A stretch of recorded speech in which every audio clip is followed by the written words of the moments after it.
Salam alaikum. Nous arrivons à l'exercice 4.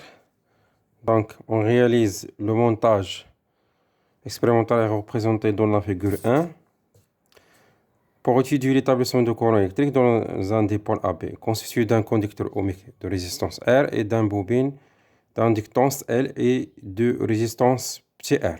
Un générateur électrique idéal appliqué entre une tension constante E est égale C volts au bord du dipôle AB. Donc, on règle la résistance R sur la valeur R est égale 50 ohms. On ferme l'interrupteur à l'instant T est égal à 0. Et on enregistre à l'aide d'un dispositif approprié l'évolution de l'intensité I du courant en fonction du temps. On obtient la courbe représentée sur la figure 2. Le coefficient directeur ou bien la pente de la tangente T à la courbe I est égal à F de T à T est égal à 0 et A est égal à 100 ampères seconde moins 1. La tension aux bornes U aux bornes du dipôle AB s'exprime par la relation U est égal à grand R plus petit r I plus L d de I par rapport au temps. Question 1. Établir l'équation différentielle régissant établissement de courant était dans le circuit. Donc, pour la question 1, c'est très simple. Donc, question 1. Donc, là, il y a deux méthodes. Donc, on peut utiliser la relation dire que U est égal à R plus R I plus L d de I sur dt. Ou bien, on applique la loi d'activité des tensions. Donc, par exemple, on utilise cette relation. La tension au bord du dipôle AB s'exprime par donc U est égal à R plus petit r I plus L d de I par rapport au temps. Donc, pendant l'établissement de courant, on a U est égal à E. On remplace, donc on trouve que E est égal à R plus petit r I plus L d de I d par rapport au temps. Donc, voilà l'équation différentielle. On divise par exemple sur L sur R plus petit r. Donc, on a I plus L sur R plus petit r d de I par rapport au temps égale à E sur grand R petit r. Donc, voilà l'équation différentielle vérifiée par le courant I pendant l'établissement de courant. Deuxième question. Exprimer DDI par rapport au temps en fonction de E et L à l'instant T est égal à 0. Toujours, on travaille avec cette équation différentielle, mais à l'instant T est égal à 0. Donc, on remplace I à l'instant T est égal à 0 par plus L sur R petit r d de I par rapport au temps, mais à l'instant T est égal à 0, égale E sur grand R plus R. On sait que I à l'instant T égale à 0 est égal à 0, car on a, dans le cas de établissement de courant, établissement du courant.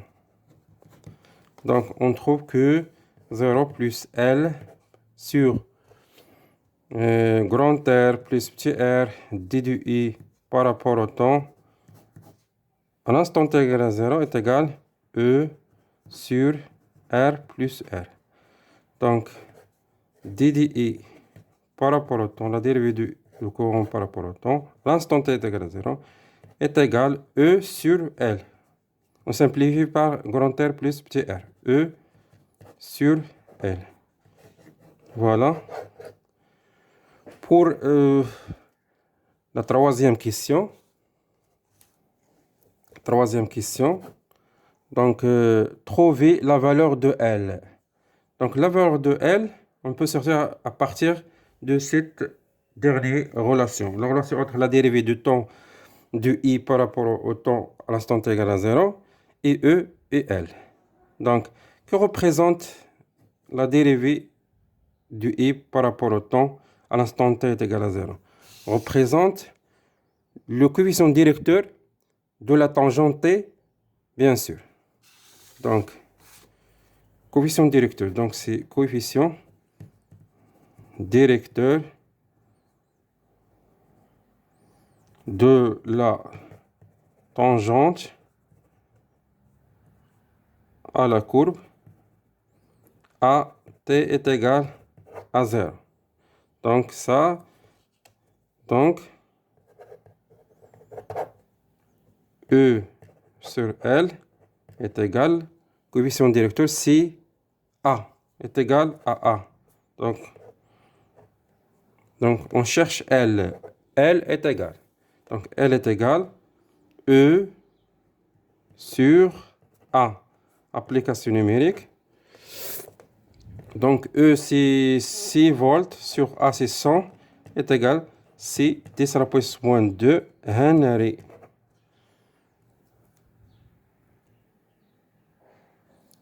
Pour la quatrième question, calculez la valeur de d de i par rapport au temps pour t inférieur ou bien supérieur à 5 millisecondes. Donc, pour t supérieur à 5 millisecondes, donc, comme vous remarquez sur la courbe, donc si t supérieur à 5 millisecondes, donc on arrive au régime, bien sûr, permanent. C'est-à-dire un i est égal et 0 est égal constante. Régime permanent 4, donc c'est 5, donc 5, donc i reste constante. Alors, puisque i est constante, donc la dérivée par rapport au temps égale du i est égal à 0. Donc, et bien sûr, et on déduire la valeur de r, du petit r. Bien sûr, on travaille toujours avec cette équation différentielle vérifiée par le courant. Puisque dérivé de e par rapport au temps égal à 0, donc on remplace, donc e est égal, bien sûr, e0 est égal constante. Donc on remplace de l'équation différentielle, on trouve que e0 plus L sur R petit r fois 0 égale E sur R plus petit r. Donc E0 égale E sur R grand R plus petit r. C'est classique, bien sûr. Donc, deuxième partie, on utilise le même montage expérimental de la figure 1. Et on fait varier dans chaque cas la valeur de l'inductance L de la bobine et celle de la résistance R du conducteur ohmique comme l'indique le tableau ci-contre. Donc, nous avons trois cas, premier cas, deuxième cas, troisième cas. Donc, nous changeons bien sûr le coefficient L et R, la valeur de grand R, la valeur du conducteur ohmique bien sûr. Question 1. Précisez, on justifie votre réponse, la courbe correspondant au premier cas et la courbe correspondant au deuxième cas. Donc ici, donc 2, 1. Donc, bien sûr, ici on travaille avec les deux relations. Donc nous avons vu précédemment, c'est E0 sur U sur grand R plus R. Et le coefficient directeur de la courbe égale E à l'instant t est égal à 0 égale E sur R. Donc,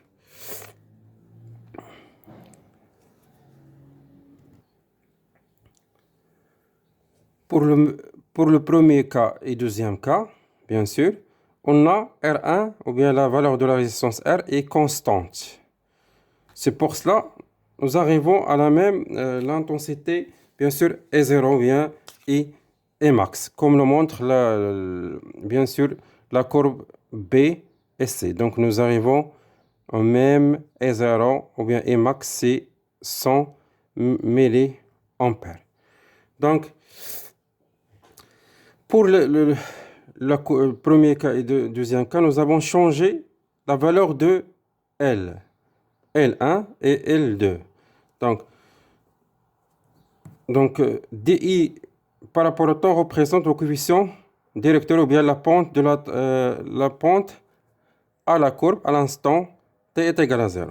Donc si d de i par rapport au temps à l'instant t égal à 0 augmente, alors L diminue parce que sont inversement proportionnels.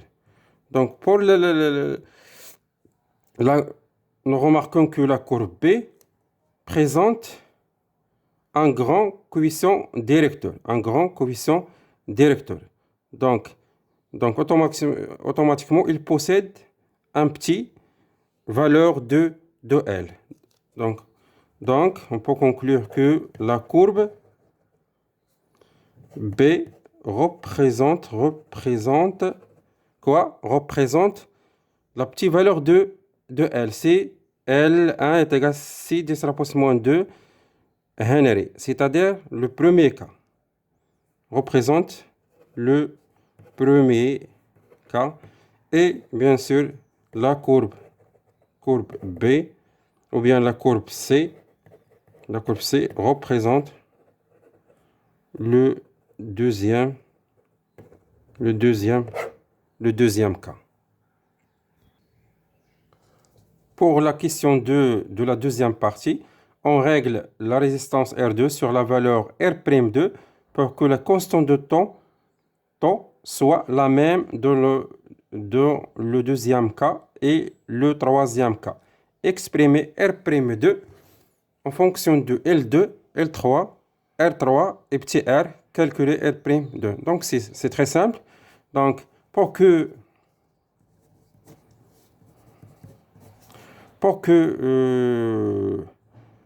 taux de la première ou bien la deuxième cas est égal taux de la troisième cas, donc taux 2 est égal taux 3.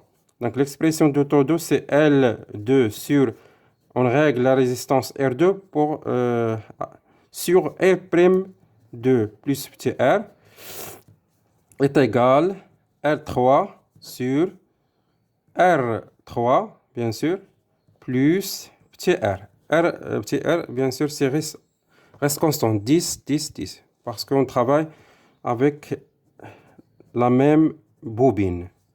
Donc, en cherchant l'expression de R'2, donc R'2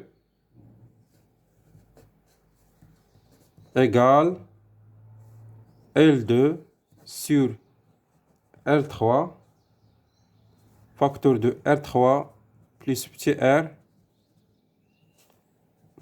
moins R. Si on fait l'application numérique, donc R'2 égale, bien sûr, L2 c'est 1,2 10 à la puissance moins 1, 10 à la puissance moins 1, sur R, L3 c'est 4 10 à la puissance moins 2, facteur de R3 c'est 30, le petit r c'est 10 de ohm bien sûr, moins 1 c'est D.